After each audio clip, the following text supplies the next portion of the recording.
Niki wau malah enek sing ning panggung sing muni, butuh bapak asuh apa ora iki? Ngarang kok wong-wong iyaan. 30 jek enom iki Mbak Fatma iki. Badhe nderek nyipeng lajeng pangosane Gus Idam kula wau nika dipun apusi tiyang. Lah atuse pripun? Empun kula disuwun ngendikan ajeng patuske ujug ndak empun kula dipun beto lari kula ngoten niku. Niku napa entene lho Gus kula Gus. Ya, Jujur nggih niku. Jujur nggih. Mengke Gus Talon sing ngertos nggih. Nggih. Nggih, nggih kalih sing nggawa HP niku wau. Nggih. Ya nggih. Ya piye bener piye to? Ya. Wis disemak tenan anake dhewe. Nggih nggih Pak Ngatino. Dadi kula niku rasa kebingungan. Ajeng wangsul kepripun. Lajeng kula terusaken nyipeng wonten Masjid Kediri, langsung ngenjang menika pados Gojek tulung kalih tiyang saking Kediri dugi ngene tempate Pak Gus Idam menika terus terang menika 1.200 opahe ngoten niku nggih saking Gojek. Ya kula nggih manut wani ngene nganggo mobil pripun Pak? Akhire HP-ne ilang. Ilang mboten kepanggih. Ning kula alhamdulillah pun saniki pun gadah malih. Weh, Ditumbas kaya anak kula. luwih apik. Nggih, buat kedap. Janda, mana janda? Punya anak kecil, janda punya anak kecil mana? Janda punya anak kecil. Belakang baju hitam itu janda. Janda. Punya anak kecil. Ah kayak kelabireng kayak. Kon ngadeg lho kok mah lingguh nek. Lah, pun di situ aja mic-nya biar lunglungan. Lunglungan. Alhamdulillah. Survei janda Pak Wali. Tenang. Salam Bu. Assalamualaikum warahmatullahi wabarakatuh. Waalaikumsalam warahmatullahi wabarakatuh. Namanya siapa Bu? Nama saya Fatma. Fatma. Ya, Suaminya kemana?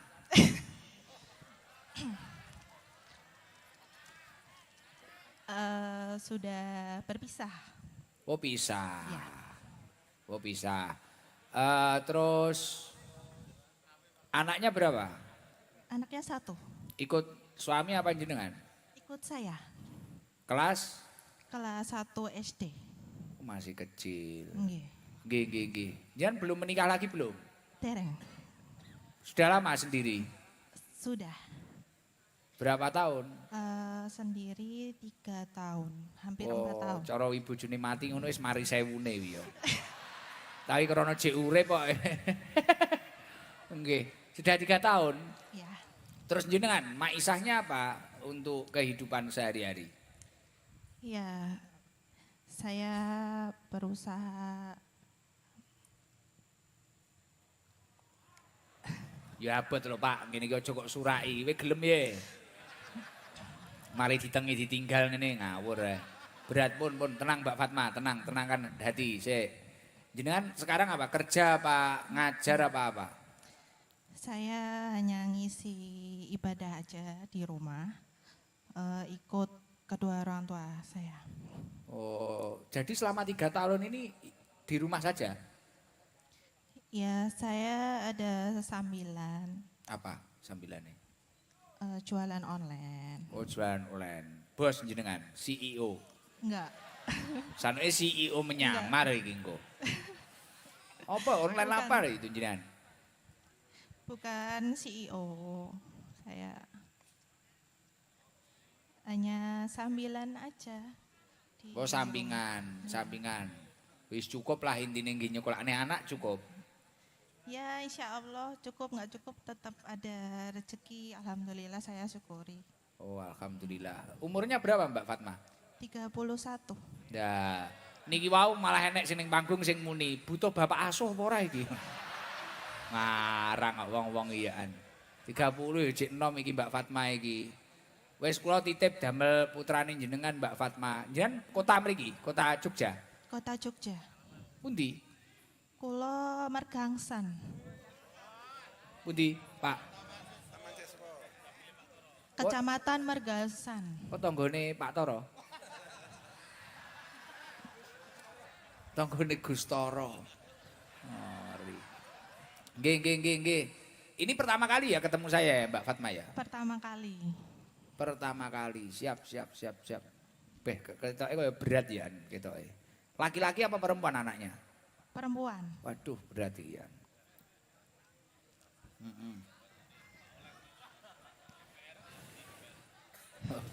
Butuh Bapak Asuh. Anggota DPR enten iki, Bapak Asuh. Ngori. Pak Oleg mendaftar. Wah. Ya Allah. Luar biasa. Ini Mbak Fatma, tak kasih sarung Gus Ikdam series sama sarung ST Jogja Songo-songo Gus Jaro ini. Nggih pancingan nekakne bapak niki. Jadi tak kei sarung sik nggih pancingan, ngono Mbak Fatma. Nggih. Muga-muga engko cethuk sing beneh yang tidak menyakiti. Amin, amin Nggih, sing Allahumma. soleh. Amin Allahumma. Kula titip damel putrane jenengan. Damel putrine jenengan. Nggih. Nggih, kelas 1 to wau. Nggih. Niku nggih tambah sekolah 1 juta. Alhamdulillah. Matur sembah nuwun. Nggih, sami-sami. Ngapunten ketika ada kalimat saya yang mungkin menyakiti, ngapunten nggih. Sami-sami. Yang dungakne untuk kota Yogyakarta, harapan dan doanya apa Mbak Fatma? Nggih. Bismillahirrahmanirrahim. Semoga kota Jogja semakin berada maju, warga semuanya semakin taat, semuanya soleh dan soleha. Semoga bisa sukses bersama-sama dengan seluruh jajaran semua pemerintahan, semuanya juga sukses dalam mewujudkan visi misi bersama-sama. Amin. Semuanya dalam perlindungan Allah, dalam ridho Allah, kita semua bisa sukses di dunia dan akhirat. Amin. Makasih Mbak Fatma. Iya, sama-sama Gus. Nggih. Pun. Terima kasih banyak. Assalamualaikum warahmatullahi wabarakatuh. Waalaikumsalam warahmatullahi wabarakatuh. Niki ketok yo kena dadekne Bu Dewan kena lho Pak Dewan. Didelok kok nek ndongakne yo lancar ngono umpane. Tapi yo niku juru kuncine Pak Toro kuwi mang. Saudara takmir gereja kuwi mang. Sing menguasai wilayah. Disurvei. Tapi yo koyo ngono iki lho. Iki lho mulakno wong lanang-lanang yo aja dadi garangan tenan. Delok kok ketulusan seorang wanita dengan satu orang anak itu tadi. Masya Allah, mesakne tenan iya. Ade kasusnya piye tapi ora ngerti ya. Mulakno karo bojone sing gati. Karo bojone sing gati. Aja atraksi, aja galak-galak, aja gampang nibakne talak. Ya sing ngono kuwi wong wedok iki kadang yo cerewet, kadang yo piye. Ya wis ngono kuwi diopeni makhluke Gusti Allah. Arep piye neh ya to. Tapi ya ngono kuwi wong wedok engko nek bar kuwi ya bar ya goleki ngono kuwi. Manuke kemang ning ndi ngono. Aduh. Iki STU Cat iki istiqomah niki istiqomah teng griya kula niki. STU Cat iki. Grupe Bu sapa kae. Pokoke Bu akeh. Wah kaya sampe kaya ngono sampe nggo wah sampai enek umbul-umbul gambarku arep nyalon DPR RI ya. Coba yang sebelah sana dulu yang laki-laki apa? Ini tunanetra. Coba tunanetra. Pun di situ aja dituntun pasukane. Koncone. Dalem? Nggih tunanetra. Wah, jan gayeng ya ning kutha Jogja. Ngaji ya dhewe, cah nom. Nom-noman ra ngaji arep nyapa, Nggih to?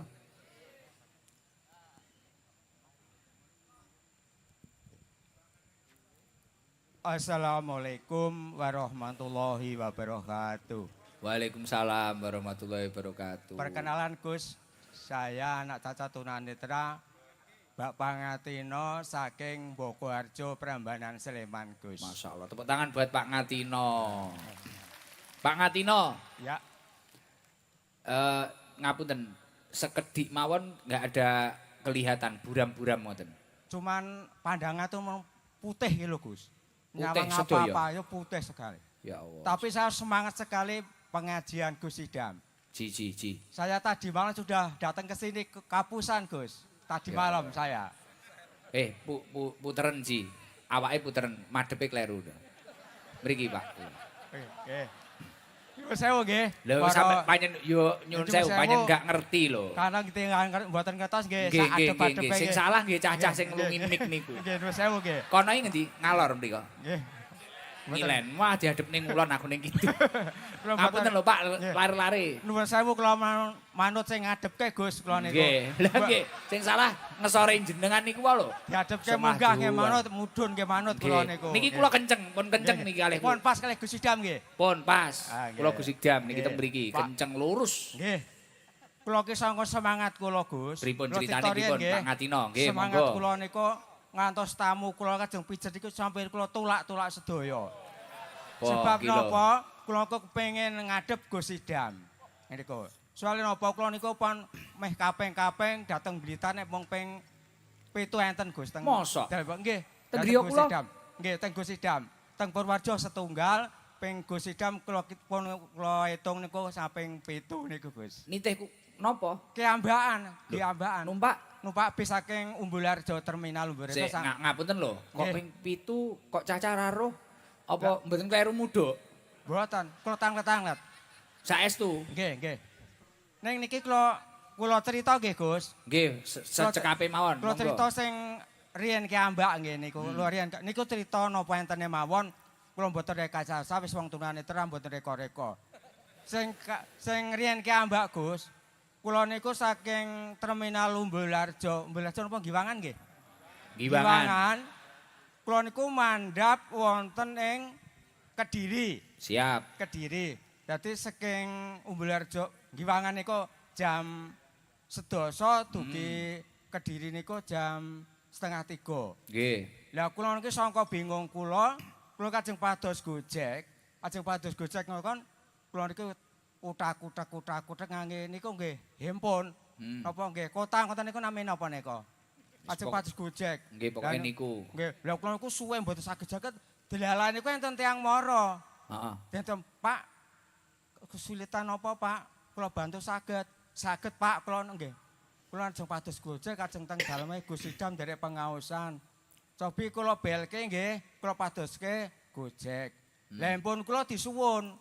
Handphone kula disuwun menika dipun ngandekane ajeng dipun padosaken Gojek ngoten niku ngendikane. Lah pun kula paringke handphone kula paringke. Dados yo Pak niku kok mboten ten singal mung mubeng-mubeng mawon. Lah ngendikane ajeng pados sing rada dataran tinggi ngoten. Lah kula ken lenggah wonten nggen Buk. Lah kok setengah jam kok mboten dugi. Sak jam mboten dugi. Ngantos maghrib niku mboten dugi. Dadi kula niki pados napa nggih pados masjid nyuwun tulung tiyang Pak.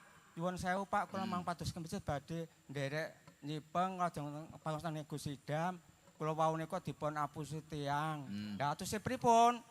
Handphone kula disuwun ngendikan ajeng pados ke Gojek ndak handphone kula dipun beto lari kula ngoten niku. Niku napa entene lho Gus kula Gus? Jujur nggih niku. Jujur nggih. Mangke Gus Talon sing ngertos nggih. Nggih, nggih kalih sing nggawa HP niku wau. Nggih. Ya nggih. Ya piye bener piye to? Ya. Wis disemak tenan anake dhewe. Nggih, nggih Pak Ngatino. Dadi kula niku rasa kebingungan. Ajeng wangsul kepripun. Lajeng kula terusaken nyipeng wonten masjid Kediri, langsung ngenjang menika pados Gojek tulung kalih tiyang saking Kediri dugi ngene tempate Pak Gus Idam menika terus terang menika 100 opahe ngoten niku nggih saking Gojek. Ya kula nggih manut wani ngangge mobil pripun Akhire Pak? HP-ne ilang. Ilang mboten kepanggih. Ning kula alhamdulillah pun saniki pun gadah malih. Weh, Ditumbas kaya anak kula. luwih HP. Nggih, mboten Pak mong awon. Oh, nggih. Mong awon nggih penting Jenengan sak liyane mijet saged napa Pak Ngatino? campur sarinan. Jadi mijet campur sari terus napa malih? Nggih mong niku kadang mong ngingo ayam nggih Wah, gila. enten gebetan apa mengke dipun Ningali napa-napa dawe wau putih. nggih nggih Tapi mijet pinter, campur sari pinter. Lah sing melek biar kaya dhewe iki lho. Kadang nyapo-nyapo ra iso krana kaken mak siat. Ya Allah, luar biasa iki krana atine urip wau. nek kula semangat Gus. Semangat. Gadah garwa. Nggih semangat. Bahasa ngikuti Gus Idam niku saiki rasane pun ayam semangat sangat. Kados-kados enten napa-napa pun kula lalekake. Pokoke sing penting kula niat kula ngibadah wonten ngasem Allah. Yen gadah istri? Gadah Gus. Nggih. Istrine tunanetra mboten? Tunanetra juga.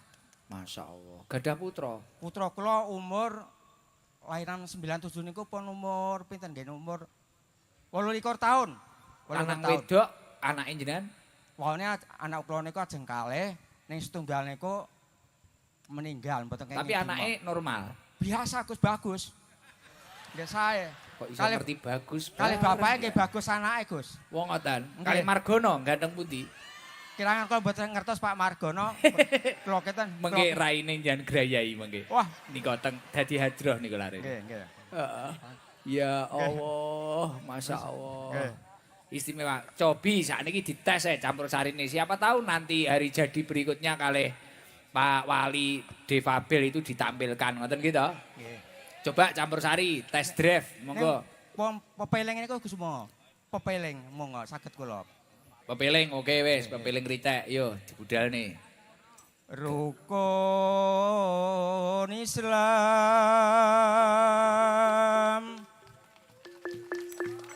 kang 50 niki Gongeno. Lah. ketindakno mring para sesama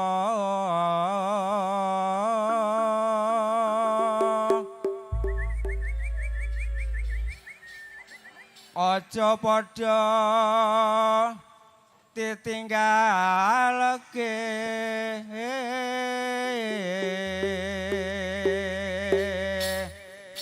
Terus gas. rukun Islam puniki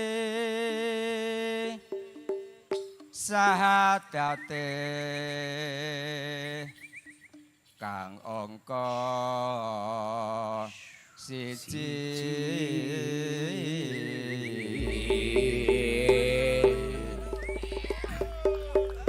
kang angka loro salat dene kang telu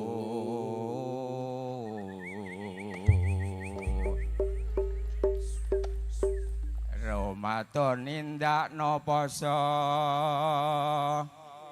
papa jagat ping 5 ngibadah haji rukun Islam sempurna.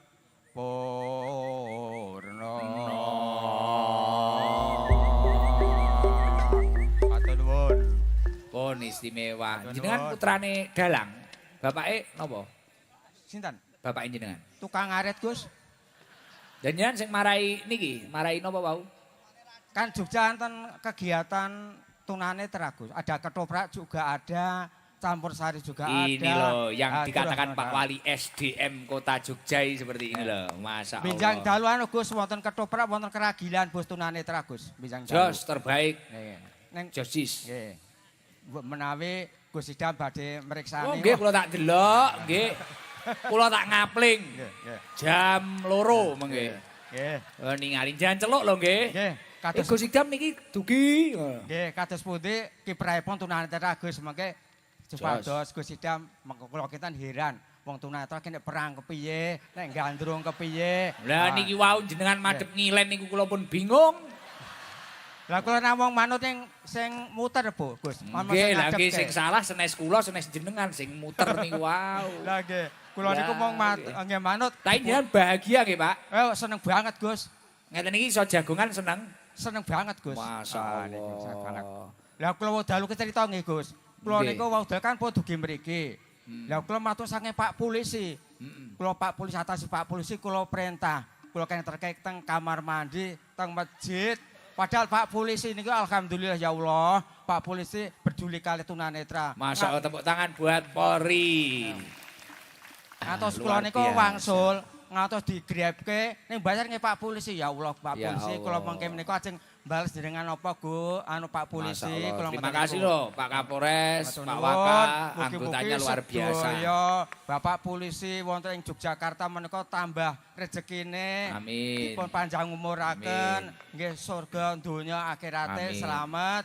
Langkung-langkung Bapak Wali Kota, kula doaken Bapak Wakil Wali Kota, kula doake rezekine melimpah dan meruah. Amin. Tetap jaya di udara. Nggih kok. Wah, jaya di udara, mumbul terus. Heeh. Kok nganu, doanya untuk kota Yogyakarta apa, Pak Ya itu, Katino? saya doakan semoga kota Jogja tetap jaya di udara niku wau. Kalih rezekine melimpah mengalir dipun tebihaken saking bebaya penyakit leloro dipun sediaken keselamatan kawilujengan dunia akhirat. Amin. Niki wonten rezeki damel panjenengan. Matur nuwun Saking sanget. kula 2 juta. Alhamdulillah ya Allah. Jos jis. Mugi-mugi Gusti Dam mengke wadah jogipun. Weh, niki pun lempoh. Nggih. Pun mboten usah tambah-tambah kathah. Penting sehat ngoten mawon. Sehat, nggih. Kalih sesuk ndelok campur sari ngoten to. Nggih, Pak. Oke. Nggih, ngoten kemawon, mbok menawi kula badhe matur kok kita trep kurang subasita, Bapak Wali kita saestu kula pangapunten nggih, Pak. Nggih. Basa kula menika kok Mboten enten sing sasar. lepat Pak Ngatino namung kleru arah wau lho. Guyon-guyon. Nggih. Nggih genakrab. Nggih. Niki kalih nganu napa enten sarung Gusti Dam series batik. Nggih, alhamdulillah. Tapi ngantos-ngantos lho, mengke ibuke kaget lho nyandamel sarung niku. Mboten ngerti Kak Bos. Ngertose mau ngireng sarung niku. Oh. Mbok rupane napa mau ngireng. Mboten masalah nek nggih sarung batik kula niku ngadeg terus mboten saged leren. Wah. Jos jis. Nggih. Gitu. Nggih ngoten mawon iki, Gus. Nggih. Soale iki salah ndredeg banget niki, Gus. Wong dredak. Nggih, nggih. Nggih. Nggih. Oh, nyan pinara. Nggih, kula doakan sedaya jamaah sing rawuh wonten dalu punika kula doaken mengke ndak meri nggih. Sing saged rawuh. Ojo meri ki lho, ra le meri lho.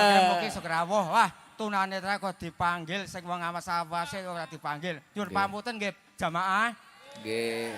Dengan kula doake rezekine lancar, Amin. sehat, panjang umur, tetap mengikuti pengajiannya Gus Idam mboten bosan ngoten kaya. Nggih. Penutupaken assalamualaikum warahmatullahi wabarakatuh. Waalaikumsalam warahmatullahi wabarakatuh. Wah, SDM Kota Jogja luar biasa Pak Wali. Sampai tunanetra mawon, padahal nggih sanjange putrane petani lho, tapi iso campur sari, iso mijet, ketoprak. Sampai guyonane nggih niku wau kleru madhep kuwi mang. Guyon seneng kok. Malah rasane kaya keluarga nggih teng mriki nggih. Ya Allah.